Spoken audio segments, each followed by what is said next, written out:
అందరికీ నమస్కారం. నేను మీ కిరా కార్పిని. జూన్ 12వ తారీఖున కూటమి ప్రభుత్వం ఫామ్ అయింది. అదే జూన్ 12న పిల్లలకి స్కూల్స్ ఓపెన్ చేశారు. అదే 12న తల్లికి వందనం పథకం అమలైంది. మొన్నటి వరకు వైఎస్ఆర్సీపీ నాయకులు కార్యకర్తల వర్గం నీకు 15,000, నీకు 15,000, నీకు 15,000, నీకు 15,000 అని డీజే సాంగులతో డ్యాన్స్ చేస్తూ ఎగతాళిగా నవ్వుతూ అత్యుత్సాహాన్ని ప్రదర్శించారు. కానీ ఆ డీజే సాంగులు కాస్త ఇప్పుడు షిఫ్ట్ అయ్యి, అక్క నాకు 15,000 పడింది, ఊరికే చెల్లి మా ఇంట్లో ఇద్దరుంటే 30,000 పడింది, చెల్లెమ్మ మాకు ముగ్గురుంటే 45,000 పడింది, ఊరుకో అక్క మా ఇంట్లో నలుగురుంటే 60,000 పడింది, మీరందరూ నోరు మూయండి, మా ఇంట్లో 6 మంది ఉంటే 90,000 పడింది, మీలాగా రోడ్డు మీదకి వచ్చి అల్లరి చేస్తున్నానా, పిల్లలతో ఆనందంగా గడుపుతున్నాను, నెక్స్ట్ మాత్రం ఈ ప్రభుత్వానికి ఓటు గుద్దేస్తాను. ఇప్పుడు ఆంధ్రప్రదేశ్లో బడికి వెళ్ళే పిల్లలందరూ కూడా జగన్ మావయ్య మీరు పాడుకోవాల్సిన పాట అది కాదు ఇది అని చెప్పి అనుకున్నది ఒక్కటి, అయినది ఒక్కటి, బోల్తా పడ్డావురా బుల్బుల్ మావా ఓకే బాయ్ అని వాళ్ళు అంటున్నారు. నేను కాదు, పిల్లలందరూ కూడా అంటుంటే ఏరియా వాళ్ళు వింటే నాకు చెప్పారు అంతే. సరే మ్యాటర్లోకి వెళ్ళిపోదాం. ఓకే, ఒకసారి మనము మాట్లాడితే కరెక్ట్ కాదు కదా, జగన్మోహన్ రెడ్డి లాగా ఉచిత ఉపన్యాసాలు కాదు కాబట్టి ప్రూఫ్లు ఇవ్వాలి కాబట్టి చూద్దాం. ఇలా చూడండి, అమ్మ కళ్ళల్లో ఆనందం, ఖాతాల్లో తల్లికి వందనం జమ. కర్నూలు జిల్లాలో ఒకే ఇంట్లో 6 మందికి. అప్పట్లో జగన్మోహన్ రెడ్డి ఇంటికి ఒకరికే ఇచ్చారు.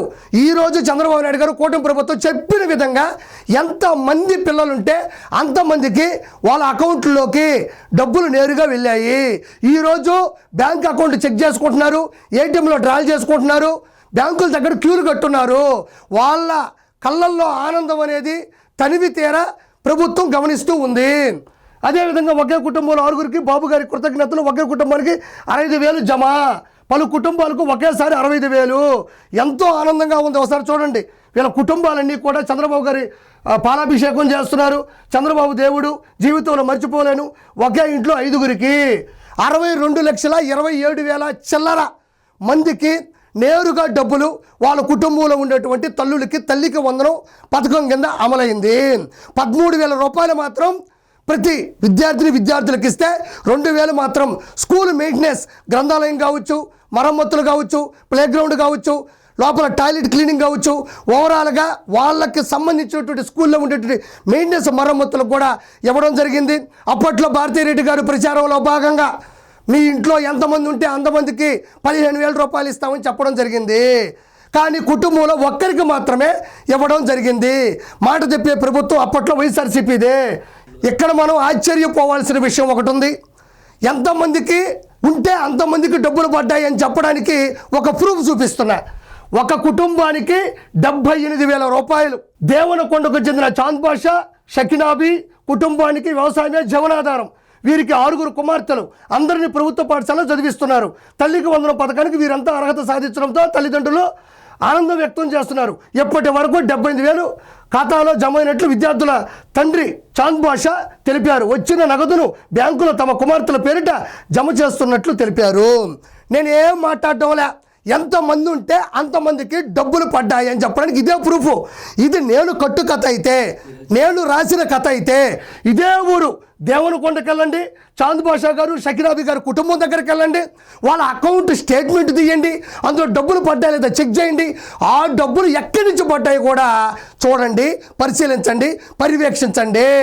సవాలు ఎదురుతున్నారు. ఈరోజు 6 మంది పిల్లలు ఒక కుటుంబానికి ఉంటే వాళ్ళ జీవనాధారం వ్యవసాయం అయినా కూడా వాళ్ళకి సాయం చేసిన గొప్ప గుణం చంద్రబాబు నాయుడు గారి కూటమి ప్రభుత్వానిది. 6 మంది పిల్లలు, మీలాగా ఒక్కరికైనా 6 మంది పిల్లలకి ఇదే ప్రూఫ్. ఆంధ్రప్రదేశ్లో విమర్శించే ఏ ఒక్కరికైనా ఇదొక్కటే ప్రూఫ్. ముస్లిం మైనారిటీ కుటుంబానికి సంబంధించిన 6గురు కుమార్తెలు గవర్నమెంట్ స్కూల్లో చదువుతుంటే 78,000 రూపాయలు వేశారు. ఇది చరిత్రలో గొప్ప విషయం.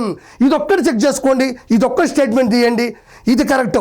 కానీ ఒక చిన్న విషయం, చిన్న డేటాబేస్ తప్పులు కావచ్చు, అదేవిధంగా టెక్నికల్గా కొన్ని ప్రాబ్లమ్స్ ఉండొచ్చు. ఇప్పుడు కూడా కొంతమందికి పడకపోవచ్చు, రాకపోవచ్చు. కానీ చంద్రబాబు గారు ఒకటే మాట చెప్పారు, ఎవరికి రాకపోయినా ఆందోళన పడక్కర్లేదు, భయపడక్కర్లేదు, బాధపడక్కర్లేదు. మళ్ళీ ఫిర్యాదు చేయండి, మళ్ళీ మీరు కంప్లైంట్ ఇవ్వండి, మీకు ఏ ఇబ్బంది ఉండదు, అందరికీ డబ్బులు పంపించే బాధ్యత నాది అని విద్యాశాఖ మంత్రి నారా లోకేష్ గారు, chief minister of Andhra Pradesh Chandrababu Naidu గారు కూడా ఒక ప్రెస్ మీట్ పెట్టి చెప్పడం జరిగింది. కాబట్టి ఈ వైఎస్ఆర్సీపీ చేసే వదంతులను మాత్రం దయచేసి నమ్మొద్దు. మీకు ఏ డౌట్ ఉన్నా, ఎవరికి డబ్బులు పడ్డా లేదో వైఎస్ఆర్సీపీని నేరుగా జనాలకు వెళ్ళి చెక్ చేసుకోండి అని మనస్ఫూర్తిగా కోరుకుంటున్నాను. Thank you so much. నీకు 15,000, నీకు 15,000, నీకు 15,000, నీకు 15,000, రా నీకు 15,000.